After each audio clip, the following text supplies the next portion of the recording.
saya Sherly Nuvindasari, mahasiswa semester 5, program studi Bimbingan dan Konseling, Fakultas Keguruan dan Ilmu Pendidikan, Universitas Muhammadiyah Magelang. Di sini saya akan memaparkan materi tentang konsentrasi belajar. Nanti saya akan menjelaskan pengertian konsentrasi belajar, pentingnya konsentrasi belajar, makna konsentrasi belajar, faktor penyebab konsentrasi belajar, strategi meningkatkan konsentrasi belajar, teknik reformen positif, dan teknik self management. Sebagai tugas mata kuliah BK Belajar.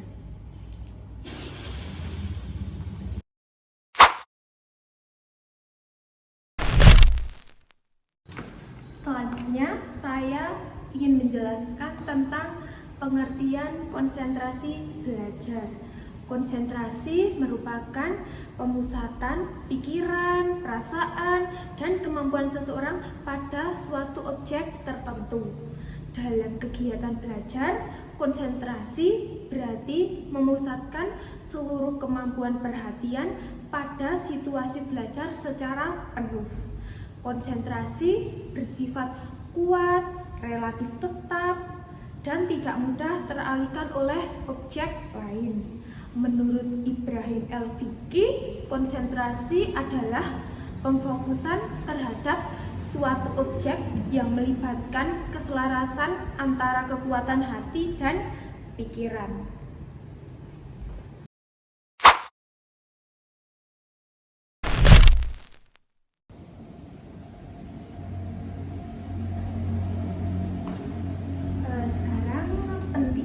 Konsentrasi belajar bagi siswa. Dalam proses belajar, konsentrasi sangat diperlukan karena tanpa konsentrasi, kegiatan belajar akan menghasilkan kesia-siaan saja. Ketidakmampuan seseorang dalam berkonsentrasi disebabkan oleh buyarnya perhatian terhadap objek belajar. Hal ini dapat menimbulkan kekecewaan dan rendahnya hasil belajar. Oleh karena itu, konsentrasi menjadi syarat utama agar proses belajar berjalan secara efektif.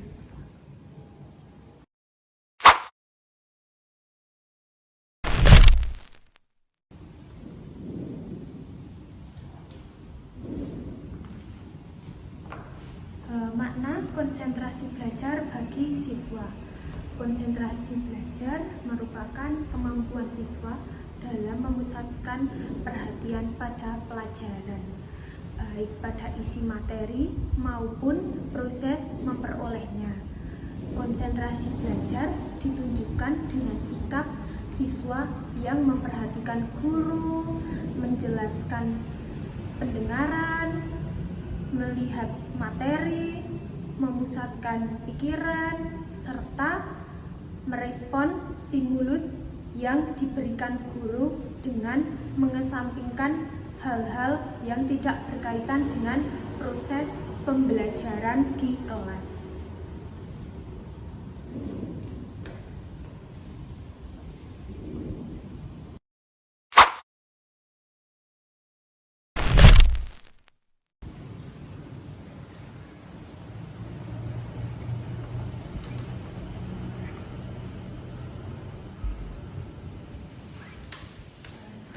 Saya ingin menjelaskan tentang faktor rendahnya konsentrasi belajar itu sendiri. Menurut Slameto, faktor tersebut meliputi kurangnya minat terhadap mata pelajaran, perasaan gelisah, tertekan, khawatir, takut, marah, suasana lingkungan belajar yang berisik dan tidak tertata, kondisi kesehatan jasmani, serta kebosanan terhadap pelajaran atau sekolah.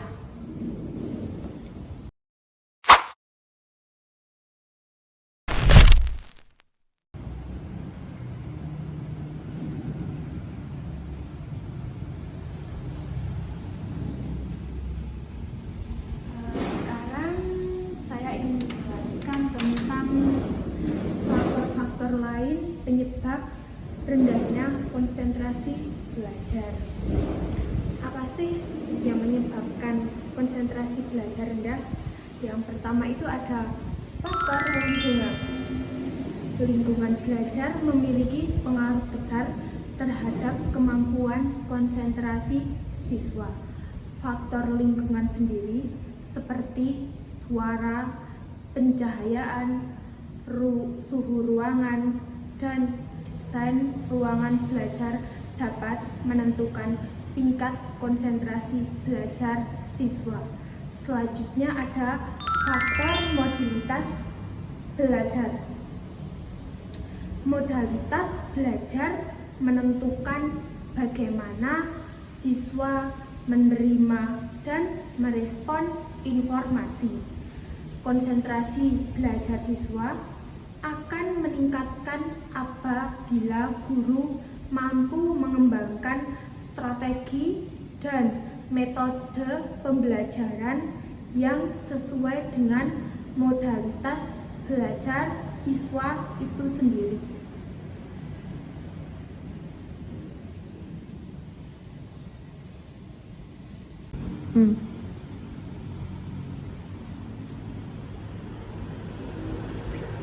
Yang selanjutnya ada faktor pergaulan dan teknologi.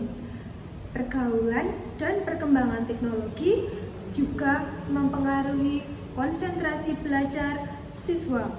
Perilaku teman sebaya serta penggunaan teknologi seperti televisi dan internet dapat mempengaruhi sikap dan perilaku siswa.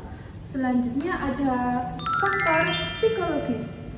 Faktor psikologis seperti masalah keluarga, tekanan lingkungan, dan kondisi emosional siswa sangat mempengaruhi konsentrasi belajar siswa. Masalah psikologis dapat menyebabkan siswa kehilangan semangat dan motivasi belajar, yang pada akhirnya berdampak pada penurunannya tingkat konsentrasi dalam mengikuti pembelajaran.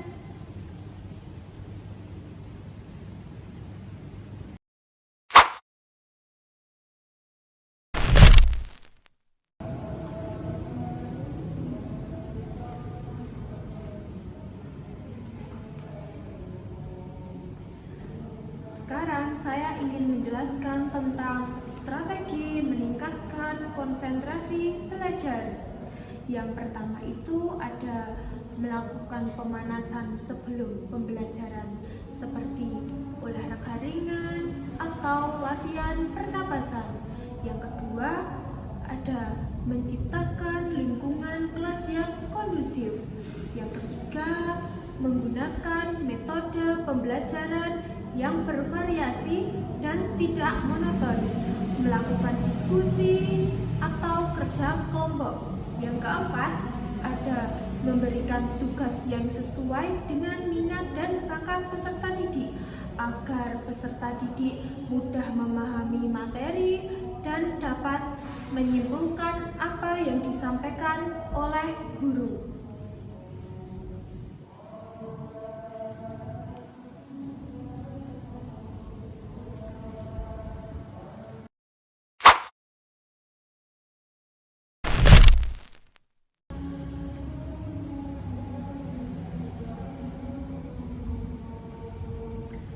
Selanjutnya di sini saya ingin menjelaskan tentang teknik reforman positif.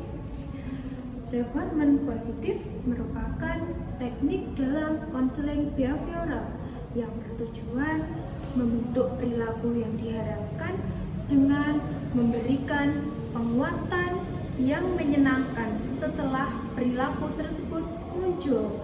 Teknik ini bertujuan agar perilaku yang diinginkan termasuk konsentrasi belajar dapat diulang, meningkat, dan menetap di masa yang akan datang, supaya siswa dapat belajar dengan semangat dan berprestasi dengan baik.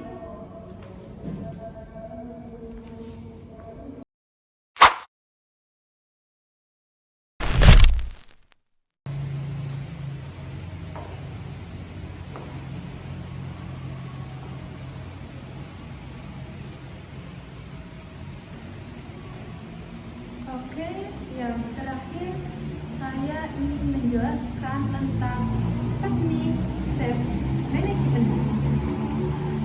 Self management sendiri merupakan teknik yang membantu siswa mengontrol dan mengubah perilaku secara mandiri agar lebih efektif.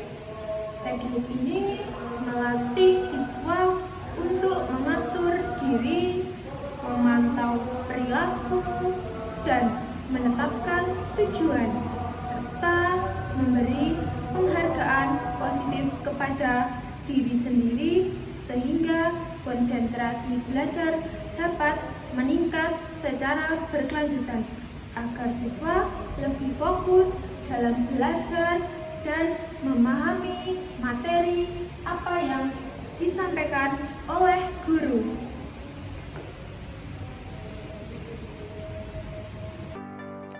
Pada kegiatan pembelajaran ini, siswa mengikuti penjelasan mengenai pentingnya konsentrasi belajar dengan penuh perhatian. Siswa mampu memahami makna konsentrasi belajar sebagai kemampuan memusatkan perhatian pada pelajaran tanpa mudah terdistraksi oleh hal-hal lain di sekitarnya.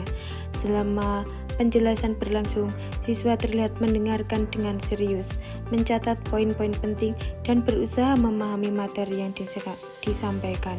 Sikap ini menunjukkan bahwa siswa memiliki kesadaran akan pentingnya konsentrasi dalam menunjang keberhasilan belajar di sekolah. Dalam proses pembelajaran, siswa tidak hanya mendengarkan tetapi juga aktif berpartisipasi. Beberapa siswa menjawab pertanyaan serta terlibat dalam diskusi sederhana. Keaktifan ini menunjukkan adanya ketertarikan siswa terhadap materi yang dibahas. Melalui kegiatan ini, diharapkan siswa mampu menerapkan sikap konsentrasi belajar dalam kegiatan pembelajaran sehari-hari. Dengan konsentrasi yang baik, siswa dapat memahami materi dengan lebih optimal, meningkatkan prestasi belajar, serta membentuk kebiasaan belajar yang positif dan bertanggung jawab.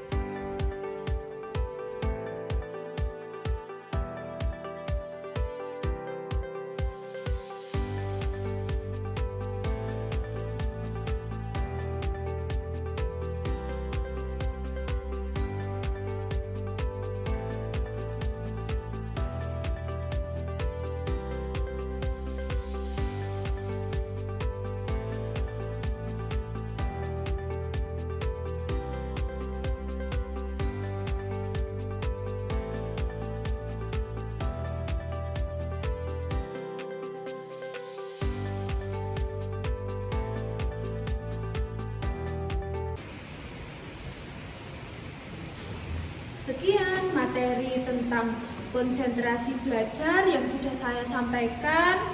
Semoga bermanfaat dan menjadi ilmu yang baik bagi semuanya. Kurang lebihnya mohon maaf. Semoga video saya tadi dapat menjadi inspirasi bagi semuanya. Selamat menonton. Wassalamualaikum warahmatullahi wabarakatuh. Dadah, sampai berjumpa di lain kesempatan lagi.